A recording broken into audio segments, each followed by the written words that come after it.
നമസ്കാരം, എല്ലാവർക്കും pit stop car റീഫിനിഷിൻ്റെ പുതിയ വീഡിയോയിലേക്ക് സ്വാഗതം. ഇന്ന് ഞാൻ നിങ്ങളുടെ മുമ്പിൽ വന്നിട്ടുള്ളത് റെനോ ഡസ്റ്റർ ആയിട്ടാണ്. സോ നിങ്ങൾ നമ്മുടെ ചാനൽ ഫസ്റ്റ് ടൈം ആയിട്ടാണ് കാണുന്നത്, സബ്സ്ക്രൈബ് ചെയ്യുക. അതുപോലെ തന്നെ ബെല്ലൈക്കനും കൂടി ഇനേബിൾ ചെയ്ത് കഴിയുകയാണെങ്കിൽ പുതിയ വീഡിയോ നോട്ടിഫിക്കേഷൻ ലഭിക്കുന്നതായിരിക്കും. സോ നമുക്ക് വീഡിയോയിലേക്ക് കിടക്കാം. ഇപ്പോൾ ഈ വണ്ടി എന്ന് പറയുന്നത് റെനോ ഡസ്റ്ററിൻ്റെ 1.5 ലിറ്റർ ഡീസൽ ഓട്ടോമാറ്റിക് ആണ്. ഈ ഓട്ടോമാറ്റിക് എന്ന് പറയുമ്പോൾ ഇതിൻ്റെ ഈ മോഡൽ എന്ന് പറയുന്നത് AMT ആണ്. ഇതിന് ശേഷം CVT ഗിയർ ബോക്സുള്ള റെനോ ഡസ്റ്റർ എത്തിയിട്ടുണ്ടായിരുന്നു. ഈ ഓട്ടോമാറ്റിക് ട്രാൻസ്മിഷൻ എന്ന് പറയുന്നത് AMT ആണ്. അതുകൊണ്ട് തന്നെ ഓരോ ഗിയറും നമുക്ക് മാറുന്നറിയാൻ പറ്റും. ഇപ്പോൾ സെക്കൻഡിൽ നിന്ന് തേർഡിലേക്കായി ഇങ്ങനെ ഓരോ ഗിയറും കറക്റ്റ് ക്ലച്ച് കൂട്ടി മെല്ലെ സാധാരണ രീതിയിൽ മാറുന്നത് നമുക്ക് മനസ്സിലാക്കാൻ പറ്റും. അത് കഴിഞ്ഞിട്ട് നമുക്ക് പെട്ടെന്ന് ഗിയർ ചേഞ്ച് ചെയ്യണമെങ്കിൽ, അതായത് നമുക്ക് തന്നെ പെട്ടെന്ന് ഗിയർ ചേഞ്ച് ചെയ്യണമെങ്കിൽ ഇതിൽ മാനുവൽ ഇട്ട് ഓടിക്കാൻ പറ്റും. ഇത് ലെഫ്റ്റിലേക്ക് തട്ടിയാൽ മതി. ഓക്കെ, ഇനിയിപ്പോൾ എനിക്ക് ചേഞ്ച് ചെയ്യാം. എനിക്ക് ചേഞ്ച് ചെയ്യുമ്പോൾ എത്രത്തോളം ഒരു ലാഗ് വരുന്നുണ്ട് നോക്കാം. തേർഡ്,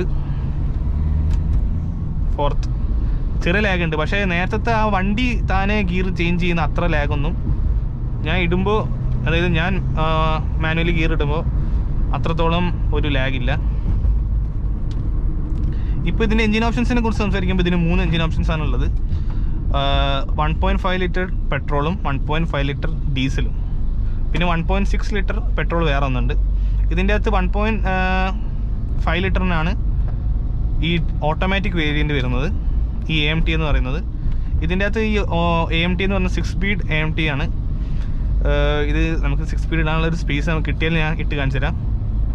സോ ഈ റെനോ ഡസ്റ്ററിനെ കുറിച്ച് സംസാരിക്കുമ്പോൾ എൻ്റെ വൺ ഓഫ് ദ ഫേവറേറ്റ് വണ്ടിയാണ് റെനോ ഡസ്റ്റർ എന്ന് പറയുന്നത്. പിന്നെ ഈ സെഗ്മെൻറ്റിൽ 2012 ആദ്യമായിട്ട് കോമ്പാക്ട് SUV സെഗ്മെൻറ്റ് ഇന്ത്യയിൽ കൊണ്ടുവന്ന വണ്ടി കൂടിയാണ് റെനോ ഡസ്റ്റർ എന്ന് പറയുന്നത്. റെനോ ഡസ്റ്ററിനെ കുറിച്ച് സംസാരിക്കുമ്പോൾ ഒരു ഭയങ്കര മസ്കുലാരിറ്റി ഫീൽ ചെയ്യിക്കുന്ന ഒരു വണ്ടിയാണ്. ഒരു ഓൾ വീൽ ഡ്രൈവ് ആണ്, അത് എടുത്തു പറയേണ്ട ഒരു കാര്യമാണ്. ഇപ്പോൾ ഈ സെഗ്മെൻറ്റിൽ വെച്ച് നോക്കുമ്പോൾ ഫസ്റ്റ് ടൈമായിട്ട് 2012 ഈ റെനോ ഡസ്റ്ററിൻ്റെ ഫസ്റ്റ് വേരിയൻ്റ് ഇറങ്ങുന്നത്. ആ വേരിയൻ്റ് എന്ന് പറയുന്നത് പിന്നെ റെനോൻ്റെ വണ്ടികളൊക്കെ വെച്ച് നോക്കുമ്പോൾ ഇത്രത്തോളം ഒരു വരവേൽപ്പ് കിട്ടിയ വേറെ വണ്ടിയൊന്നും റെനോന് പിന്നെ അധികം ഉണ്ടായിട്ടില്ല. ഇപ്പോൾ റെനോ കിഡിൻ്റെ വെച്ച് കാര്യം നോക്കുമ്പോൾ ഇതിൻ്റെ അത്രയൊന്നും സക്സസ്ഫുൾ ആയിട്ടില്ല. ഇപ്പോൾ ഈ വണ്ടി വലിയൊരു വണ്ടിയാണെങ്കിലും ഭയങ്കര ഈസി ആയിട്ടുള്ള രീതിയിൽ നമുക്ക് വണ്ടി ഓടിച്ചു കൊണ്ട് നടക്കാൻ പറ്റും. പ്രത്യേക ഒരു കാര്യം എന്താണെന്ന് വെച്ചാൽ ഇതിൻ്റെ സീറ്റിൻ്റെ, അത് ഡ്രൈവർ സീറ്റിൻ്റെ പൊസിഷൻ എന്ന് പറഞ്ഞാൽ ഹൈ ആയിട്ടുള്ള രീതിയിലാണ് പ്ലേസ് ചെയ്തിട്ടുള്ളത്. അതുകൊണ്ട് തന്നെ എനിക്ക് അത്യാവശ്യം നല്ലൊരു വ്യൂ ആണ് കിട്ടുന്നത്. ഞാൻ നല്ല നേരെ എനിക്ക് ഇരിക്കുകയാണെങ്കിൽ അത്യാവശ്യം നല്ല ബോണ്ടിൻ്റെ ലൈനെ കാണാൻ പറ്റും. പക്ഷേ ഈ ഗോപ്രോയിൽ അങ്ങനെ ഫുള്ള് കാണാൻ പറ്റാത്തതുകൊണ്ടാണ് ഞാൻ കുറച്ച് താന്നിരിക്കുന്നത്. ഇപ്പോൾ ഇതിൻ്റെ സ്റ്റിയറിംഗ് വീലിനെ കുറിച്ച് സംസാരിക്കുമ്പോൾ ഇതിൻ്റെ അകത്ത് 3 സ്പോക്ക് സ്റ്റിയറിംഗ് വീലാണ് കൊടുത്തിട്ടുള്ളത്. ഇവിടേക്ക് ഒരു സിൽവർ ഫിനിഷിങ് കാര്യങ്ങളെല്ലാം കൊടുത്തിട്ടുണ്ട്. പിന്നെ ക്രൂസ് കൺട്രോൾ സെറ്റ് ചെയ്യാനുള്ള ബട്ടൺ ഇവിടെ കൊടുത്തിട്ടുണ്ട്. റൈറ്റ് സൈഡിലായിട്ടുള്ളത് ഡമ്മി സ്വിച്ച് ആണെന്നാണ് എനിക്ക് തോന്നുന്നത്, കാരണം ഒന്നും വർക്ക് ചെയ്യുന്നില്ല. പിന്നെ സ്റ്റിയറിംഗിൻ്റെ റൈറ്റ് സൈഡിലായിട്ടാണ് നമുക്ക് വൈപ്പർ കൺട്രോളും കാര്യങ്ങളെല്ലാം കൊടുത്തിട്ടുള്ളത്. സ്റ്റിയറിംഗിൻ്റെ ലെഫ്റ്റ് സൈഡിലായിട്ടാണ് ലൈറ്റ്, ഇൻഡിക്കേറ്റർ അതെല്ലാം കൊടുത്തിട്ടുള്ളത്. ഓട്ടോമാറ്റിക് ലൈറ്റ് ഇല്ല. ഓക്കെ, അങ്ങനത്തെ എല്ലാ കൺട്രോളെല്ലാം കൊടുത്തിട്ടുള്ളത്. പിന്നെ ഹെഡ്ലൈറ്റിൻ്റെ ലെവലിംഗ്, അതായത് ഹെഡ്ലൈറ്റിൻ്റെ ലൈറ്റ് അഡ്ജസ്റ്റ് ചെയ്യുന്നത് ഈ ഒരു ഹൈയും ലോ ആയിട്ട് അഡ്ജസ്റ്റ് ചെയ്യുന്നില്ല, അത് കൊടുത്തിട്ടുള്ളത് താഴെയായിട്ടാണ്. അത് ചെറുതായിട്ടൊരു ഓക്വേർഡ് ആയിട്ടുള്ള സംഭവമാണ് താഴെ ഹെഡ്ലൈൻ്റെ അഡ്ജസ്റ്റ്മെൻറ്റ് കൊടുക്കുന്നത്. പിന്നെ അടുത്ത ഈ ഒരു സ്ക്രീനെ കുറിച്ച് സംസാരിക്കുമ്പോൾ ഇതിൻ്റെ ഈ ഒരു ടച്ച് എഫിഷ്യൻസി എന്നൊക്കെ പറയുന്നത് ഭയങ്കര വലിയ, നമ്മളിപ്പോൾ കാണുന്ന വണ്ടീൻ്റെ അത്രയൊന്നും ടച്ച് എഫിഷ്യൻസി ഒന്നും ഇതിൻ്റെ ഈ ഒരു സ്ക്രീനിൻ്റെ ഭാഗത്ത് നമുക്ക് കിട്ടില്ല. എടുത്തു പറയേണ്ട ഒരു കാര്യമാണ്. പിന്നെ ഇതിൻ്റെ ഏറ്റവും വലിയ ഹൈലൈറ്റ് ആയിട്ടുള്ള കാര്യം എന്താണെന്ന് വെച്ചാൽ ഇതിന് ഓട്ടോമാറ്റിക് ക്ലൈമറ്റ് കൺട്രോൾ സിസ്റ്റം വരുന്നുണ്ട്. ആ ടൈമിൽ ഈ വണ്ടി എന്ന് പറയുമ്പോൾ 2016-17 ആണെന്ന് എനിക്ക് തോന്നുന്നത്. ആ ടൈമിൽ ഓട്ടോമാറ്റിക് ക്ലൈമറ്റ് കൺട്രോൾ സിസ്റ്റം ഒരു കോമ്പാക്ട് SUVയിൽ വരിക എന്ന് പറഞ്ഞാൽ വലിയൊരു കാര്യമാണ്. പിന്നെ ഈ സെൻറ്റർ കൺസോളിൻ്റെ ഈ താഴത്തെ ഭാഗത്തായിട്ട് 3 സ്വിച്ച് വരുന്നുണ്ട്. അതിൽ 2 ഡമ്മി സ്വിച്ചാണ്. ഇപ്പോഴത്തെ കൊടുത്തിട്ടുള്ളതാണ് ക്രൂസ് കൺട്രോൾ സ്വിച്ച് എന്ന് പറയുന്നത്. നമുക്ക് ക്രൂസ് കൺട്രോൾ സെറ്റ് ചെയ്യാൻ പറ്റും. ഇതാണ് ഇതിൻ്റെ ഹോൺ എന്ന് പറയുന്നത്. അത്യാവശ്യം നല്ല മാൻലി ആയിട്ട് ഫീൽ ചെയ്യിക്കുന്ന രീതിയിലുള്ള ഹോണാണ് ഇതിന് കൊടുത്തിട്ടുള്ളത്. പിന്നെ ഡാഷ്ബോർഡിനെ കുറിച്ച് സംസാരിക്കുമ്പോൾ 2 സിൽവർ ഫിനിഷിങ് 2 ബോർഡറിലായിട്ട് കൊടുത്തിട്ടുണ്ട്. പിന്നെ പിയാനോ ബ്ലാക്ക് ഫിനിഷാണ് ഇവിടെ കൊടുത്തിട്ടുള്ളത്. പിന്നെ ഇതിൻ്റെ എയർ കണ്ടീഷനിങ് അത്യാവശ്യം നല്ല രീതിയിൽ ഈ ഒരു ക്യാബിൻ ഫുള്ളായിട്ട് കൂൾ ചെയ്യുന്ന രീതിയിലുള്ള ഒരു എയർ കണ്ടീഷനിങ് ആണ്. സീറ്റ്സിനെ കുറിച്ച് സംസാരിക്കുമ്പോൾ അത്യാവശ്യം നല്ല കംഫർട്ടബിൾ ആണ്. സീറ്റ് കുറച്ചുകൂടി ഫേമർ സൈഡിലാണെന്ന് വേണം പറയാനായിട്ട്. പക്ഷേ സസ്പെൻഷൻ എന്ന് പറയുന്നത് ഇതിൻ്റെ ഏത് റോഡിൽ കൂടെ പോകുകയാണെങ്കിലും, അത്യാവശ്യം ഇന്ത്യയിൽ റോഡൊക്കെ നിങ്ങൾക്ക് അറിയാമല്ലോ, അങ്ങനെ ഏത് റോഡിൽ കൂടെ പോകുകയാണെങ്കിലും ആ ബംസും കാര്യങ്ങളെല്ലാം അബ്സോർബ് ചെയ്യുന്ന രീതിയിലുള്ള സസ്പെൻഷനാണ് ഇതിന് കൊടുത്തിട്ടുള്ളത്. ഫ്രണ്ട് ആണെങ്കിലും ബാക്ക് ആണെങ്കിലും. പിന്നെ ബ്രേക്കിങ്ങിനെ കുറിച്ച് സംസാരിക്കുമ്പോൾ അത്യാവശ്യം നല്ല രീതിയിലുള്ള ബ്രേക്കിംഗ് ആണ്. ബ്രേക്ക് ചെയ്ത് കഴിയുകയാണെങ്കിൽ ഇതിൻ്റെ ആ ഒരു ഹൈ ഗിയറിലാണെങ്കിൽ, പിന്നെ ലോ ഗിയറിലായിട്ട് പിന്നെ ഹൈ ഗിയറിലേക്ക് പോകുമ്പോൾ ഭയങ്കര ലാഗ് നമുക്ക് ഫീൽ ചെയ്യും. വണ്ടി താനെ ഇടുമ്പോൾ, അതായത് ഓട്ടോമാറ്റിക്കലി വണ്ടി ഗിയർ ചേഞ്ച് ചെയ്യുമ്പോൾ. പിന്നെ ഞാനാണ് ഗിയർ ചേഞ്ച് ചെയ്യുമെങ്കിൽ ലാഗ് ഉണ്ടാവും, പക്ഷേ അത്രത്തോളം ലാഗ് ഉണ്ടാവില്ല. പിന്നെ സെൻറ്റർ കൺസോളിൻ്റെ താഴത്തേക്കായിട്ട് നോക്കുമ്പോൾ നമുക്ക് ഒരു സിഗരറ്റ് ലൈറ്ററിൻ്റെ ഭാഗം കൊടുത്ത് കാണാൻ പറ്റും. ഇപ്പോഴത്തെ വണ്ടികളിലൊന്നും സിഗരറ്റ് ലൈറ്ററും ആസ്ട്രേ ഒന്നും അങ്ങനെ കൊടുത്ത് കാണാൻ പറ്റില്ല. പിന്നെ ഈ ഒരു ഭാഗത്തായിട്ട് ഡമ്മി സ്വിച്ച് കൊടുത്തിട്ടുണ്ട്. ഇവിടെയായിട്ട് ഈക്കോ എന്ന് പറഞ്ഞൊരു കൺട്രോൾ കൊടുത്തിട്ടുണ്ട്. അങ്ങനെ ഭയങ്കര വലിയ ഫ്യൂച്ചറിസ്റ്റിക് ആയിട്ടുള്ള വണ്ടിയൊന്നുമല്ല, പക്ഷേ ഇതിൻ്റെ ആ ഒരു ക്യാപ്പബിലിറ്റിയിലാണ് ആൾക്കാർ, അതും ക്യാപ്പബിലിറ്റി മാത്രമല്ല ലുക്കിലും കൂടിയാണ് ആൾക്കാർ ഈ വണ്ടി ആ ടൈമിൽ വാങ്ങിയിരുന്നത്. ഇപ്പോഴും ഈ വണ്ടിക്കായിട്ട് ഡിമാൻഡുള്ള ആൾക്കാരുണ്ട്. അതായത് ഒരുപാട് വണ്ടി നമ്മളുടെ ഇന്ത്യയിൽ നിർത്തിയിട്ടുണ്ടെങ്കിലും അതിന് ഓരോ വണ്ടിക്കുമായിട്ടുള്ള ആൾക്കാരുണ്ട്. അതായത് ഇപ്പോൾ ടയോട്ട കൊറോളറ്റിസ് അന്വേഷിച്ചെടുക്കുന്ന ആൾക്കാരുണ്ട്. പിന്നെ പഴയ model Honda City, Renault Duster, WagonR ഇങ്ങനത്തെ വണ്ടികളൊക്കെ അന്വേഷിച്ചെടുക്കുന്ന ആൾക്കാരുണ്ട്. അവരുടെ ഇടയിൽ എപ്പോഴും ഈ വണ്ടിക്കൊക്കെ ഒരു ഡിമാൻഡ് ഉള്ളത് തന്നെ ആയിരിക്കും.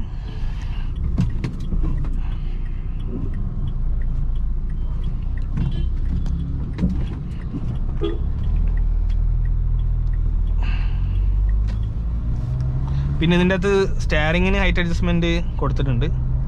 ഞാൻ ഇപ്പോൾ ഓടിക്കൊണ്ടിരിക്കുമ്പോൾ ഇടുന്നില്ല. പിന്നെ സൈഡ് മ്യൂറേഴ്സിനെ കുറിച്ച് സംസാരിക്കുമ്പോൾ അത്യാവശ്യം വലിയ സൈഡ് മ്യൂറേഴ്സാണ്. ഈ വണ്ടിയുടെ ഡിസൈൻ എന്ന് പറയുന്നത് തന്നെ ഭയങ്കര ഒരു സ്ട്രീറ്റ് പ്രസൻസ് ചെയ്യുന്നൊരു ഡിസൈൻ തന്നെയാണ്. പിന്നെ ഇതിൻ്റെ ഫസ്റ്റ് 2012 മുതൽ ലാസ്റ്റ് വരെ ഈ വണ്ടി ഇറങ്ങി വെച്ച് നോക്കുമ്പോൾ ഡിസൈൻ്റെ കാര്യത്തിൽ വലിയ മാറ്റം കൊണ്ടുവരാൻ പറ്റില്ല എന്നാണ് എനിക്ക് തോന്നുന്നത്. കാരണം ഇതിൻ്റെ ഒരു ഓൾമോസ്റ്റ് ഒരു മാസ്കുലിൻ ലുക്ക് തന്നെയാണ്. പിന്നെ കൊണ്ടുവരുമ്പോൾ കുറച്ചുകൂടി റഫ് എഡ്ജസ് ഒക്കെ ആയിട്ട് കൊണ്ടുവന്നാലും ആ ഒരു എന്താ പറയുക, ആ ഒരു ബേസിക് ആയിട്ടുള്ള ഒരു ഡിസൈൻ, ഇതിൻ്റെ ആദ്യം കൊണ്ടുവന്നൊരു ഡിസൈൻ അത് എപ്പോഴും നിലനിർത്തിയിട്ട് തന്നെയാണ് കൊണ്ടുവന്നിട്ടുള്ളത്. പിന്നെ ഇൻസ്ട്രുമെന്റ് ക്ലസ്റ്ററിൻ്റെ ഭാഗത്തേക്ക് നോക്കുമ്പോൾ നമുക്ക് സെൻട്രൽ ആയിട്ട് സ്പീഡോമീറ്റർ കൊടുത്തിട്ടുണ്ട്. ലെഫ്റ്റ് സൈഡിലായിട്ട് ടാക്കോമീറ്റർ കൊടുത്ത് കാണാൻ പറ്റും. അവിടെയാണ് നമ്മളുടെ ഡോർ ഓപ്പൺ ആണോ ക്ലോസ് ആണോ എന്നുള്ള എല്ലാ സിഗ്നലും കൊടുത്തിട്ടുള്ളത്. പിന്നെ റൈറ്റ് സൈഡിലായിട്ട് ചെറിയൊരു ഡീറ്റെയിൽ കൺസോൾ കൊടുത്തിട്ടുണ്ട്. അതിൻ്റെ അകത്ത് ഫ്യൂൽ ഇല്ലെങ്കിലുള്ള സംഭവം കാണിക്കും. പിന്നെ നമുക്ക് ക്രൂസ് കൺട്രോൾ സെറ്റ് ചെയ്യാനുള്ളതും കൊടുത്തിട്ടുണ്ട്, റീസെറ്റ് ചെയ്യാനുള്ളതും കൊടുത്തിട്ടുണ്ട്. സോ അങ്ങനത്തെയൊക്കെയാണ് കൺട്രോൾസിനെ കുറിച്ച് സംസാരിക്കുമ്പോൾ. പിന്നെ സെൻട്രലായിട്ട് നമുക്ക് ഹസാർഡ് ലൈറ്റിന് സ്വിച്ചും അതുപോലെ തന്നെ പവർ ഡോർ ലോക്കുമാണ് കൊടുത്തിട്ടുള്ളത്. പിന്നെ ഈ വണ്ടീൻ്റെ ഡ്രൈവർ സീറ്റിനെ കുറിച്ച് സംസാരിക്കുമ്പം ഇതിൽ ഹൈറ്റ് അഡ്ജസ്റ്റ്മെൻറ്റോ അല്ലെങ്കിൽ വേറെ അഡ്ജസ്റ്റ്മെൻറ്റും കാര്യങ്ങളോ ലംബർ സപ്പോർട്ട് അങ്ങനത്തെ ഒന്നും കൊടുത്തിട്ടില്ല. നമുക്ക് ഇവിടെ ലെഫ്റ്റ് പോകും. അത് ശരിക്കും ആ ടൈമിൽ അങ്ങനെ കൊടുക്കുന്ന പരിപാടിയൊന്നുമില്ല. ലക്ഷറി വണ്ടികളിൽ മാത്രമാണ് സീറ്റിന് ഹൈറ്റ് അഡ്ജസ്റ്റ്മെൻറ്റും കാര്യങ്ങളെല്ലാം കൊടുത്ത് കണ്ടിട്ടുള്ളത് നമ്മൾ 2016 പിന്നെ ഈ വണ്ടി എന്ന് പറഞ്ഞാൽ കുറച്ചുകൂടി റിജിഡ് ബിൽഡാണ്. നിങ്ങൾ ഒരു റിജിഡ് ബിൽഡ് വണ്ടിയാണ് നിങ്ങളുടെ മനസ്സിലുള്ളതെങ്കിൽ ഈ വണ്ടി എടുക്കുന്നതായിരിക്കും നല്ലത്. പിന്നെ ഈ വണ്ടിക്ക് ഇപ്പോഴും ഇപ്പോഴത്തെ റോഡിൽ നിലനിൽക്കാനുള്ളൊരു പിടിച്ചു നിൽക്കാനുള്ളൊരു ഡിസൈൻ ലാംഗ്വേജ് ആണ് ഈ വണ്ടിയിൽ ഇപ്പോഴുള്ളത്. ഇപ്പോൾ ഇതിൻ്റെ ഡാഷ്ബോർഡ്സിനെ കുറിച്ച് സംസാരിക്കുമ്പോൾ ഹാർഡ് പ്ലാസ്റ്റിക്സ് തന്നെയാണ് യൂസ് ചെയ്തിട്ടുള്ളത്. താഴത്തേക്ക് വരുമ്പോൾ സോഫ്റ്റ് മെറ്റീരിയൽസ് അങ്ങനെയൊന്നുമില്ല, ഫുള്ള് ഹാർഡ് ആയിട്ടുള്ള പ്ലാസ്റ്റിക്സ് ആണ് യൂസ് ചെയ്തിട്ടുള്ളത്. പിന്നെ സ്റ്റാരിങ്ങിനെ കുറിച്ച് സംസാരിക്കുമ്പോൾ ഇത് ഏറ്റവും കൂടുതൽ നമുക്ക് ഡ്രൈവബിലിറ്റി കൂട്ടുന്ന കാര്യം എന്താണെന്ന് വെച്ചാൽ ഇതിൻ്റെ സ്റ്റാരിങ് എന്ന് പറഞ്ഞാൽ ടൈറ്റാണ്, ലൂസല്ല. അതായത് ചെറിയ സ്പീഡിൽ കുറച്ച് ലൈറ്റ് ആവുന്നത് നമുക്ക് മനസ്സിലാവും, പക്ഷേ ഹൈ സ്പീഡിൽ പോകുമ്പോൾ ഇത് സ്റ്റാരിങ് അത്യാവശ്യം നല്ല ടൈറ്റ് ആയിട്ടുള്ള സ്റ്റാരിങ് വീലാണ്. അതുകൊണ്ട് തന്നെ നമുക്കൊരു ഹൈ സ്പീഡ് പോകാൻ ഒരു കോൺഫിഡൻസ് തരും. പിന്നെ വണ്ടിക്ക് വെയിറ്റും കൂടി ഉള്ളതുകൊണ്ട് അത്യാവശ്യം ഹൈ സ്പീഡിലൊക്കെ പോകാൻ നമുക്ക് കോൺഫിഡൻസ് തരുന്ന രീതിയിലാണ് ഈ വണ്ടി ഡിസൈൻ ചെയ്തിട്ടുള്ളത്. അത് നല്ലൊരു കാര്യമാണ്.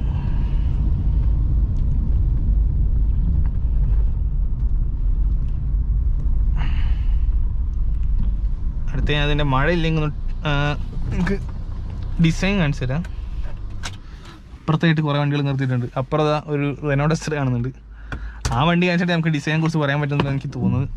പക്ഷേ ആ ഡസ്റ്ററിനെക്കാട്ടും കുറച്ചുകൂടി മോഡൽ കൂടിയ വണ്ടിയാണ് ഈ വണ്ടി എന്ന് പറയുന്നത്. മഴയാണ് എന്തായാലും നമുക്ക് പുറത്തിറങ്ങാൻ പറ്റില്ല, കാരണം ഗോപ്രോ തന്നെയും. ഇതിൻ്റെ അകത്ത് ബാക്കിലെ സീറ്റിനെ കുറിച്ച് സംസാരിക്കുമ്പോൾ ഇറങ്ങാൻ വേണ്ടി തോന്നുന്നില്ല, അതുകൊണ്ട് ഇവിടെ നിന്ന് തന്നെ പറയാം. ബാക്കിലെ സീറ്റ് എന്ന് പറയുന്നത് കുറച്ചുകൂടി സോഫ്റ്റ് ആയിട്ട് എനിക്ക് ഫീൽ ചെയ്യുന്നു ഫ്രണ്ടിൽ സീറ്റ് വെച്ച് നോക്കുമ്പോൾ. ഇതിനകത്ത് സെൻട്രലായിട്ട് നമുക്ക് ആംറസ്റ്റ് കൊടുത്തിട്ടുണ്ട്. അത് സിബ്ഡാണ്, സിബ് ചെയ്തേക്കാൻ പറ്റും. പിന്നെ ഇതിൻ്റെ അകത്ത് സീറ്റിൻ്റെ ബാക്കിൽ നമുക്ക് ലഗേജും കാര്യങ്ങളെല്ലാം വെക്കണമെങ്കിൽ സീറ്റ് ഫോൾഡ് ചെയ്യാൻ പറ്റും. ഇത് ബെഞ്ച് ഫോൾഡിങ് ആണ്, 60-40 സ്പ്ലിറ്റ് സീറ്റ്സ് ഒന്നുമല്ല. പിന്നെ ഒരു വലിയൊരു കാര്യം എന്താ വെച്ചാൽ ഇതിൻ്റെ ABCD പില്ലർ എന്ന് പറയുന്നത് വലിയ വൈഡായിട്ടുള്ള ഭയങ്കര വലിയ പില്ലറാണ്. അതുകൊണ്ട് തന്നെ ഈ ഒരു ബാക്കിലെ വ്യൂ എന്ന് പറഞ്ഞാൽ കുറയാൻ സാധ്യതയുണ്ട്. അതുകൊണ്ട് തന്നെയാണ് ആ ഭാഗത്തുള്ള ക്വാർട്ടർ ഗ്ലാസ് എന്ന് പറഞ്ഞാൽ വലിയ രീതിയിൽ കൊടുത്തിട്ടുള്ളത്. അത്യാവശ്യം നല്ലൊരു വ്യൂ ആണ് നമുക്ക് കിട്ടുക. അപ്പോൾ ബാക്കോട്ടേക്ക് ഇങ്ങനെയൊക്കെ നോക്കുമ്പോൾ അത്യാവശ്യം നല്ലൊരു വ്യൂ ആണ് കിട്ടുക. പിന്നെ ഇതിൻ്റെ അകത്ത് മൂന്നാൾക്ക് കംഫർട്ടബിളായിട്ട് ഇരിക്കാൻ പറ്റും. സെൻട്രലുള്ള ആൾക്ക് ചെറിയ രീതിയിലൊന്ന് അഡ്ജസ്റ്റ് ചെയ്യേണ്ടി വരും, കാരണം ഇവിടെ വലിയൊരു ഹമ്പാണ് വന്നിട്ടുള്ളത്. പിന്നെ ഇവിടെ നമുക്കൊരു ആംറസ്റ്റ് കൊടുത്തിട്ടുണ്ട്. അതിൻ്റെ അകത്ത് ഒക്കെ ഫുള്ള് സിബ്ബാണ്, സിബിനുള്ളിൽ വേറെ സിബ് കൂടി ഉണ്ട്. അങ്ങനെ ഒരു ആംറസ്റ്റ് കൊടുത്ത് കാണാൻ പറ്റും. അങ്ങനത്തെ സംഭവങ്ങളുള്ളൂ. പിന്നെ ഇതിൻ്റെ അകത്ത് പാസഞ്ചറിൻ്റെ സീറ്റ് ബെൽറ്റിൻ്റെ ഹൈറ്റ് നമുക്ക് അഡ്ജസ്റ്റ് ചെയ്യാൻ പറ്റും. ഇവിടെ ആയിട്ട് ലൈറ്റിൻ്റെ കൺട്രോൾ കൊടുത്തിട്ടുണ്ട്. പിന്നെ ഇവിടെ സൺവൈസ് കൊടുത്തിട്ടുണ്ട്, അവിടെ ഒരു മിറർ കൊടുത്തിട്ടുണ്ട്. മഴ നിന്നോ? മഴ നിന്നുണ്ടെങ്കിൽ കാണിക്കിയിരുന്നു, ഞാനാണ് കൊട എടുത്തിട്ടില്ല, മഴ നിന്നിട്ടില്ല. ഓക്കെ, സോ അതൊക്കെയാണ് ഇതിൻ്റെ ഒരു ഇന്റീരിയറിനെ കുറിച്ച് സംസാരിക്കുമ്പോൾ. പിന്നെ ഇതിൻ്റെ അകത്ത് ബാക്കിൽ നമുക്ക് വലിയ ചാർജിങ് സോക്കറ്റ് അങ്ങനത്തെ കാര്യങ്ങളൊന്നും കൊടുത്തിട്ടില്ല. ഫോർഡ് എക്കോസ്പോണിൻ്റെ അകത്ത് നമുക്ക് റൈറ്റ് ലെഫ്റ്റിലായിട്ട് ഒരു 12 വോൾട്ട് ചാർജിങ് സോക്കറ്റിൻ്റെ ഒരു സോക്കറ്റ് കൊടുത്തിട്ടുണ്ട്. പക്ഷേ ഇത് ഈ വണ്ടിക്കൊന്നും വന്നിട്ടില്ല. പിന്നെ ഇത് ടോപ്പ് എൻഡ് മോഡലാണ്, അതുകൊണ്ട് നമുക്ക് ബാക്കിൽ വൈപ്പർ കൊടുത്തിട്ടുണ്ട്. പിന്നെ ഓട്ടോമാറ്റിക് ക്ലൈമറ്റ് കൺട്രോൾ സിസ്റ്റം കൊടുത്തിട്ടുണ്ട്.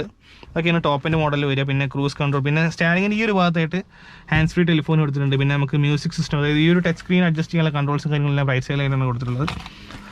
സോ ഏറ്റവും അവസാനമായിട്ട് ഇതിൻ്റെ വേർഡിനെ കുറിച്ച് സംസാരിക്കുമ്പോൾ, നിങ്ങൾ അത്യാവശ്യം ഒരു ഇപ്പോൾ ഉള്ള വണ്ടികളൊക്കെ നോക്കുകയാണെങ്കിൽ ഒരു 4 ലക്ഷം രൂപ 5 ലക്ഷം രൂപ 6-7 ലക്ഷം രൂപ കൊടുത്താലും നമുക്ക് ഒരു വോക്സ്വാഗൺ പോളോ ഒക്കെ പോലത്തെ വലിപ്പമുള്ള വണ്ടി കിട്ടുള്ളൂ, അല്ലെങ്കിൽ ഒരു i10 പോലത്തെ ഒരു വണ്ടി കിട്ടുള്ളൂ. ആ ഒരു സമയത്ത് നിങ്ങൾക്ക് ഒരു 5 ലക്ഷം രൂപയൊക്കെ മുടക്കാനാണ് നിങ്ങളുടെ ബഡ്ജറ്റെങ്കിൽ, ആ ഒരു ബഡ്ജറ്റിന് അത്ര 5 ലക്ഷം രൂപ ഓരോ ലക്ഷവും ആ ഒരു വില മൂല്യം നിങ്ങൾ കൽപ്പിക്കുന്നുണ്ടെങ്കിൽ നിങ്ങൾ ഈ വണ്ടിയാണ് എടുക്കേണ്ടത്. കാരണം ഇതിൻ്റെ ആ ഒരു ഡിസൈനും എസ്തെറ്റിക്സും റൈഡിങ് കംഫർട്ടും മാത്രം, അതായത് ഡ്രൈവേഴ്സ് കംഫർട്ട് മാത്രമല്ല, നമുക്ക് യാത്ര ചെയ്യാനുള്ള കംഫർട്ടൊക്കെ വെച്ച് നോക്കുമ്പോൾ ഈ വണ്ടി കുറച്ചുകൂടി മുന്നിലേക്കും. കാരണം ഇതിൻ്റെ സെഗ്മെൻറ്റ് എന്ന് പറയുന്നത് നമ്മൾ ഈ ഒരു 7-8 ലക്ഷം രൂപയ്ക്ക് വാങ്ങുന്ന വണ്ടി എന്ന് പറയുന്നത് എൻട്രി ലെവൽ സെഗ്മെൻറ്റ്സ് ആണ്. ഇത് കുറച്ചുകൂടി എൻട്രി ആണെങ്കിലും ഇത് കോമ്പാക്ട് SUV സെഗ്മെൻ്റ് ആണ്, സബ് കോമ്പാക്റ്റ് അല്ല. അതുകൊണ്ട് തന്നെ ഇതിൻ്റെ ആ ഒരു വൈഡ്നെസ്സും ആ ഒരു മാസ്കുലിൻ ഫീലൊക്കെ നമുക്ക് കിട്ടണം എന്നുണ്ടെങ്കിൽ നിങ്ങൾ ഈ വണ്ടിയിലേക്കാണ് ഓപ്റ്റ് ചെയ്യേണ്ടത്. പിന്നെ റെനോനെ കുറിച്ച് സംസാരിക്കുന്നത്, നമുക്ക് റെനോയിൽ അധികം വലിയ നല്ല വണ്ടികളൊന്നും വന്നിട്ടില്ല. റെനോ ഡസ്റ്ററൊക്കെ തന്നെ ഉള്ളൂ. പിന്നെ ട്രൈബറാണ്, ക്വിഡാണ്, പിന്നെ അങ്ങനെ കുറച്ച് വണ്ടികളുണ്ട്. പക്ഷേ ഇത്ര സക്സസ്ഫുൾ ആയിട്ട് വന്നത് റെനോ ഡസ്റ്റർ തന്നെയാണ്. പിന്നെ റെനോ ഡസ്റ്ററിന് വലിയ സക്സസ്ഫുൾ ആവാണ്ടിരിക്കാനുള്ള കാരണം എന്താണെന്ന് ചോദിക്കുകയാണെങ്കിൽ, സക്സസ്ഫുൾ എന്താണെന്ന് വെച്ചാൽ ഇത് വലിയ കാര്യമായ രീതിയിലുള്ള അപ്ഡേറ്റ്സും കാര്യങ്ങളൊന്നും റെനോ ഡസ്റ്ററിൻ്റെ ഭാഗത്ത് കൊടുത്തിട്ടില്ല. ഇവർ കൊടുത്ത അപ്ഡേറ്റ്സ് എന്ന് പറയുന്നത് ഗ്രില്ലിൻ്റെ മേലെ ക്രോം ആഡ് ചെയ്ത് ശരിക്കും വൃത്തിയുടെ ഉണ്ടായിരുന്നു. പിന്നെ ഒരു റെഡ് എലമെൻ്റ് ആഡ് ചെയ്യുക, അങ്ങനത്തെ ഇത് കൊടുത്തിട്ടുണ്ടായിരുന്നുള്ളൂ. വലിയ കാര്യമായിട്ടുള്ള രീതിയിൽ റെനോ ഡസ്റ്ററിന് മൈൻഡ് ചെയ്യില്ല എന്ന് വേണം പറയാനായിട്ട്. അങ്ങനെ ഒരു മൈൻഡ് ചെയ്തിട്ടുണ്ടായിരുന്നെങ്കിൽ ഇത് ഇപ്പോഴും ഉണ്ടാവും.